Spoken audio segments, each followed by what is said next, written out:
In this week's parasha, we learn about the names given to the 12 tribes. Leah had 6 children. The names she gave her children, why they were called these names. And finally, the children of Rahel and their names. The concept of giving names is something very important in Klal Yisrael. Chazal tell us, Shema Kagarim. The name of a person signifies and shows a lot about this person and about what could happen in his life. Of course, one has to be on the higher level to be able to read into the names, their significance and the power they have in determining to what extent a person's life. Not everything starts and begins with the name, but it certainly is a very important fact. Over the years, I have been asked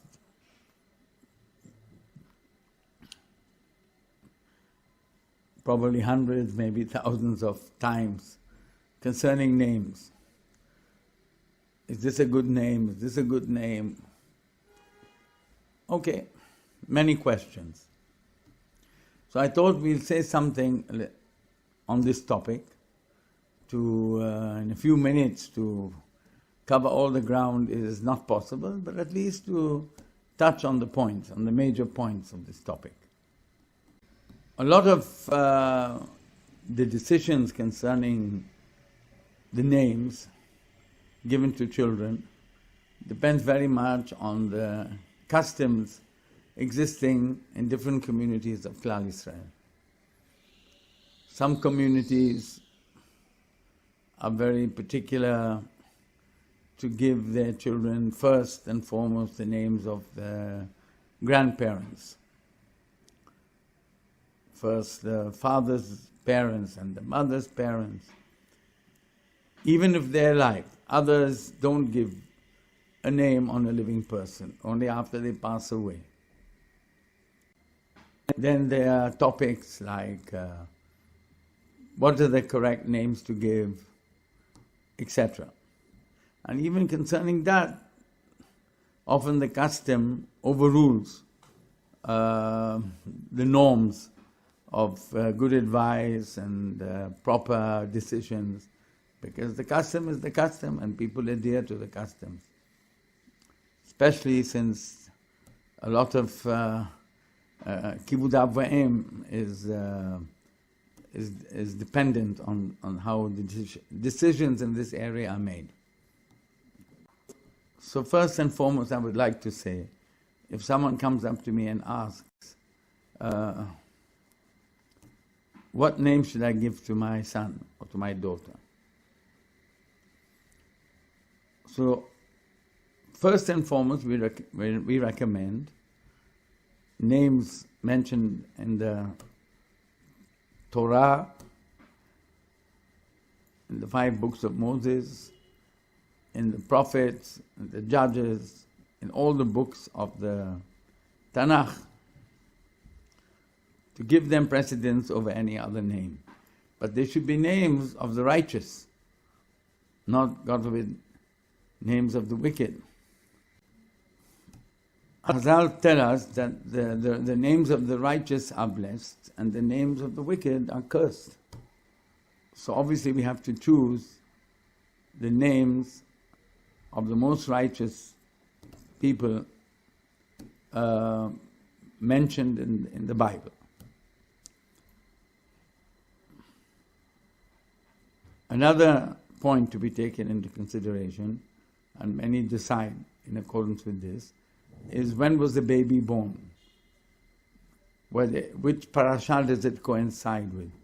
Who is the hero of that parasha? Whether it's Yaakov, or Yosef, or Abraham, or Yitzhak, or it could be even in the Haftarah of that week, or the time of the year. It could be Purim, so they'd give the name Mordechai. Maybe by Hanukkah they would say Yohanan. A girl would be called Yehudit, because she was one of the heroes of the Hasmoneans. And so on and so forth. That's all very legitimate and very good.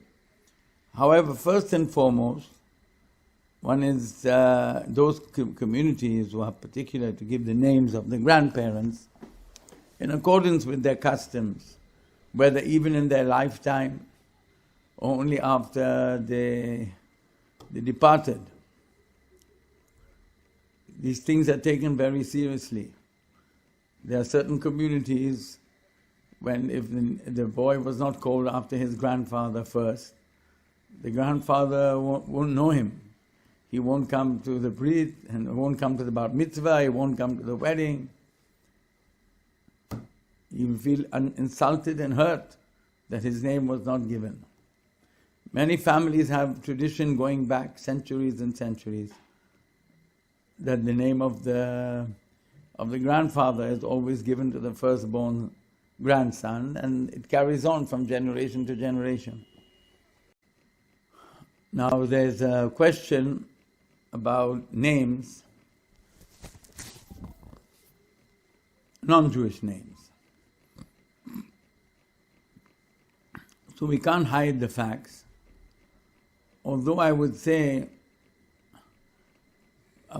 concerning male babies in all countries of the world, usually, certainly by the Sfardim almost always, the names given were Hebrew names, Jewish names. But for females, they didn't always adhere to this custom of Jewish names. You know, many great rabbis who the names of their mothers or their wives or their daughters were not at all Jewish names. Rabbi Chaim Vital, for example, his wife was Jamila, which is an Arabic name for Yafa. His daughter he called Angelica, which is a Spanish name. And so on and so forth. We can go on. We're speaking about throughout history. The rabbi of the Syrian community in New York, Rabbi Yaakov Katzin, who passed away maybe 15 years ago, 20 years ago. He comes from a family with a tradition going back many hundreds of years of great Hachamim. His mother was Altun, which is an Arabic name. We used to pray for him, Yaakov ben Altun, and so on and so forth. Until this very day, in most communities, both Ashkenazic and Sephardic, they will give the names of the parents, even if they were not Jewish names. Some try and find a Hebrew name which is similar, or a translation of the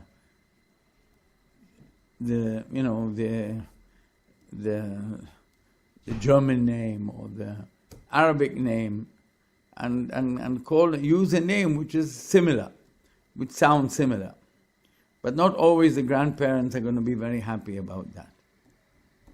And the truth is, according to how the past generations acted and lived concerning this topic, it was not considered a must that one must name the child a Hebrew name. Of course, that's recommended, as we said, first and foremost from the Tanakh, and further down, other names which were after the Tanakh, but which could be names of great rabbis. But to say that it was always like that, we can't say that. We know for sure many Gdolim had, certainly their wives had non-Jewish names, whether Arabic or Spanish or or or like German, Yiddish.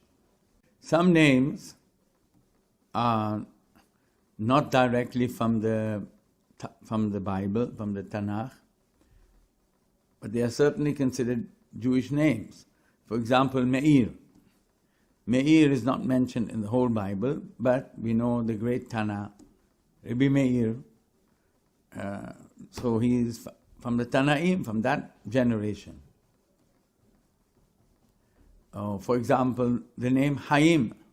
Haim is not mentioned in the Tanakh and not mentioned in the Mishnayot, but we find that at the time of the Geonim and the Rishonim, this name began to be used.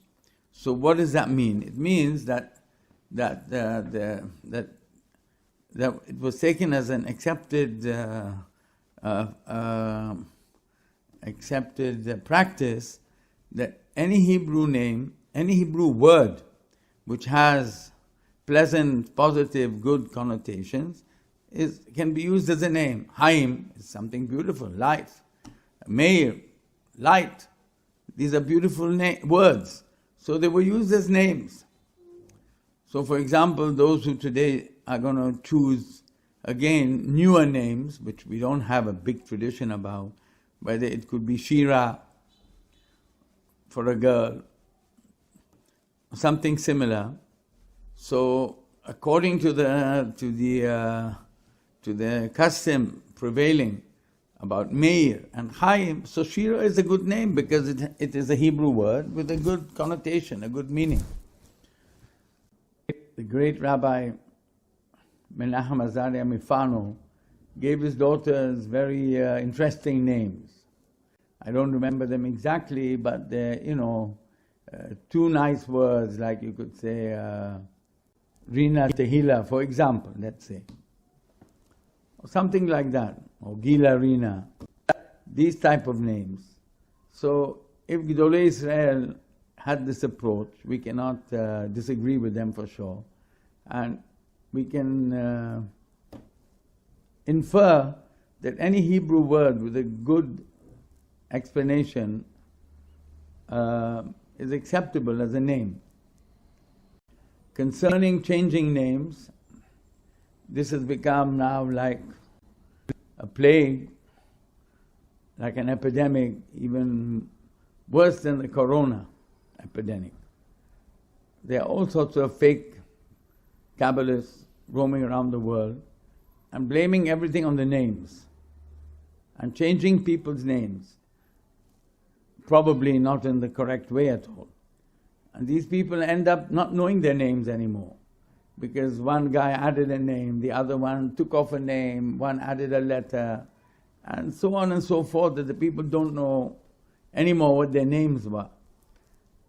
The rule concerning is this, that the name given by the parents, the Zohar says it, the Arizal says it, is given with divine inspiration, prophecy. Hashem puts into their mouth, the husband and the wife, the decision to call their son David or Yaakov or whatever they decide. This name was given prophetically, and this name, the Arizal says, is linked to the root of the soul of this baby. And if we change that name, for whatever reason, that some fake Kabbalist will make a gematria, check the names and say, it should be this number, why is it that number, this number is not good, that number, this, etc., all sorts of crazy things. And then people are changing their names, and these people don't even know how to change names correctly. There is a nusach from the time of the Geonim, written in the book of Rabbeinu Yerucham, and then used by the great Mekubal the Rashash, who printed this special prayer to change names in his Siddur. There is a way that this thing should be done, how you change names. Also, it should only be done for the right reasons.